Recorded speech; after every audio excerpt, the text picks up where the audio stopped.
Buenos días, comenzaremos nuestra presentación discutiendo algunos aspectos relacionados con la evaluación del paciente psiquiátrico en los servicios de urgencias, con énfasis en el aclaramiento o criterios de selección de los pacientes al ser diferidos a una unidad de salud mental.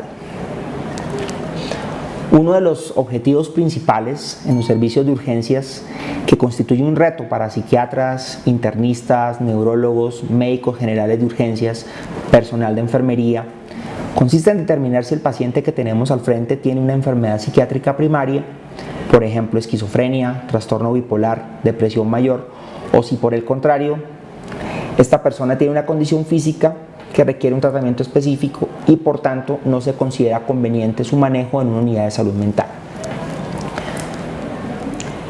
Algunos autores sugieren no continuar empleando el término psiquiátrico u orgánico, pues a la luz del entendimiento actual en neurociencias, las patologías psiquiátricas tienen una base fisiopatológica clara. Se propone entonces el uso de patología psiquiátrica primaria versus secundaria a enfermedad médica. Otros términos también utilizados corresponden, por ejemplo, a trastorno psiquiátrico funcional para referirnos a la condición primaria psiquiátrica. En principio, la valoración amplia en la anamnesis con una historia clínica muy completa y los apoyos diagnósticos asociados, podremos esclarecer la mayoría de los diagnósticos, al menos orientarlos. Mostraré algunos casos que ejemplifican tal situación. Este es un paciente de 53 años que se presenta por primera vez en un servicio médico con una sintomatología depresiva muy florida, muy clara, en un periodo de 2 semanas de evolución. Esto lleva pues al principal índice de sospecha de una depresión mayor, un episodio depresivo mayor propiamente dicho, que puede estar inscrito en un trastorno afectivo bipolar o en un trastorno depresivo unipolar. Ante la presentación tardía de síntomas, este paciente fue estudiado por varias disciplinas. Se hace un ecocardiograma transesofágico y se evidencian unas vegetaciones en la válvula mitral anterior, dando un diagnóstico de endocarditis por Bartonella. Posteriormente el paciente desarrolla un cuadro séptico y fallece durante el periodo de evaluación diagnóstica. El diagnóstico final entonces es el de un trastorno depresivo secundario a enfermedad médica, y la enfermedad médica que lo llevó al deceso es una endocarditis bacteriana. Tenemos otro caso de una mujer de 27 años que vimos en un centro de referencia en la ciudad de Bogotá con un primer episodio maníaco grave, hospitalizada en una unidad de salud mental. Ella presenta dentro del contexto de la hospitalización un episodio convulsivo tónico-clónico generalizado, se le practican neuroimágenes seriadas y también observamos dentro de los datos de la historia clínica que tenía un antecedente de consumo pesado de licor. Esto desafortunadamente se obtuvo tardíamente en la hospitalización, no fue un antecedente que nos comentaran al inicio del abordaje. Se encuentra entonces en la resonancia nuclear cerebral simple una atrofia severa del cuerpo calloso, como se señala ahí, y se configura un diagnóstico de enfermedad Marcafiada-Bignami. Algunos errores frecuentes encontrados en este marco están relacionados con el subdiagnóstico del síndrome confusional agudo o delirium. Esta, recordemos, es una alteración de la atención que siempre está asociada a una enfermedad médica o sustancia. Puede ser en el marco de intoxicación o de abstinencia. Es muy importante considerar el diagnóstico de delirium, dado que esta condición aumenta el riesgo de mortalidad en el paciente que lo desarrolla. Como mencionamos, los datos completos en la historia clínica, la obtención de información colateral apoya el diagnóstico. El examen físico tiene una importancia en psiquiatría también. En estos escenarios, ampliando el conocimiento del paciente por medio de exámenes, exploración física completa, neuroimágenes, pruebas en sangre, tamizaje para tóxicos, etc., nos puede llevar a cometer menos errores, dadas las situaciones tan complejas pues, que observamos desde las urgencias generales. Algunos errores frecuentes tienen que ver con atribuir hallazgos incidentales a la casualidad. a hacer un tamizaje desorganizado, no ordenado, generar impresiones diagnósticas rápidas, prematuras, y por supuesto esto nos debe poner en un marco de referencia sobre la epidemiología local.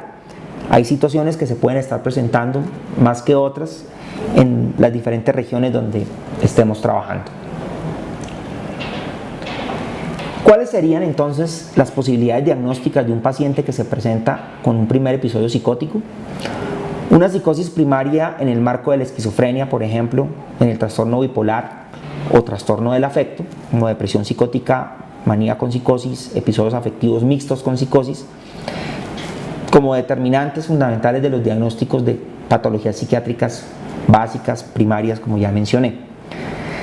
Dentro de las psicosis secundarias debemos tener en cuenta situaciones asociadas a psicosis por tóxicos, que son muy comunes en nuestro medio, así como las relacionadas con trastornos neurocognitivos mayores, las demencias, y otras enfermedades médicas que tienen con frecuencia una presentación psicótica, como el lupus eritematoso sistémico, la esclerosis múltiple, las epilepsias parciales, la neurosífilis, entre otras.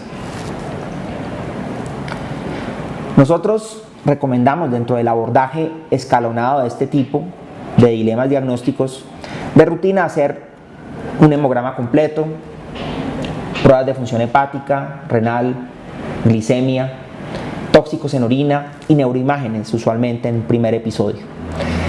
Para una exclusión específica podemos trabajar pruebas de función tiroidea, niveles de vitaminas, folatos, ceruloplasmina, anticuerpos antinucleares, y si está clínicamente indicado, realizar rayos X de tórax, electroencefalograma, punción lumbar, cultivos en sangre, niveles séricos de cortisol, pruebas genéticas y niveles de medicamentos, y eventualmente hacer una ampliación de los niveles de tóxicos de acuerdo a los correlatos específicos. Como consideración especial, en un primer episodio de inicio rápido con signos de inestabilidad neurovegetativa, catatonía aguda, un pródromo gripal, niveles bajos de sodio y un empeoramiento sintomático escalonado con el manejo estándar de antipsicóticos, así como el antecedente de neoplasias gonadales o intraabdominales, es fundamental considerar seriamente una encefalitis antirreceptores NMDA. Dentro de los medicamentos asociados a psicosis, tenemos algunos que están dentro de un espectro de alta frecuencia, como los esteroides, los psicoestimulantes antiparkinsonianos, el interferón y prácticamente todo el espectro de medicamentos con acción atropiniforme. Quiero mostrar en esta gráfica algunas pautas para la diferenciación clínica entre los trastornos psiquiátricos primarios y secundarios a enfermedad médica. Como podemos ver, los extremos de la vida, los menores de 12 años o mayores de 40, la alteración de la conciencia neurológica con desatención y desorientación, la presencia de alucinaciones visuales u olfatorias, un examen físico anormal, la no presencia de antecedentes psiquiátricos previos, el consumo de sustancias psicoactivas, nos debe hacer pensar la posibilidad de un trastorno psiquiátrico secundario.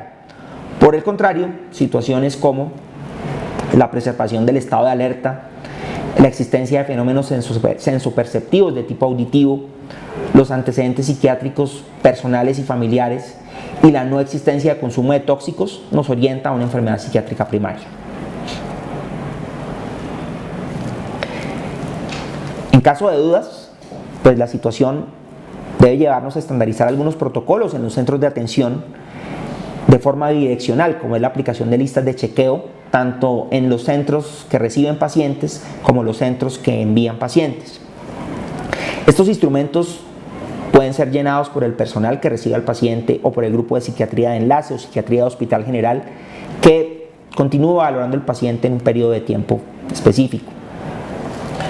Les muestro acá un ejemplo en donde bajo una organización jerárquica se valoran los antecedentes, la presencia de signos vitales anormales en la exploración física o una exploración física normal y otros elementos en el examen mental sugestivos a organicidad, como la letargia, el estupor, las fluctuaciones comentadas en el estado de conciencia y la existencia de alucinaciones visuales o olfatorias.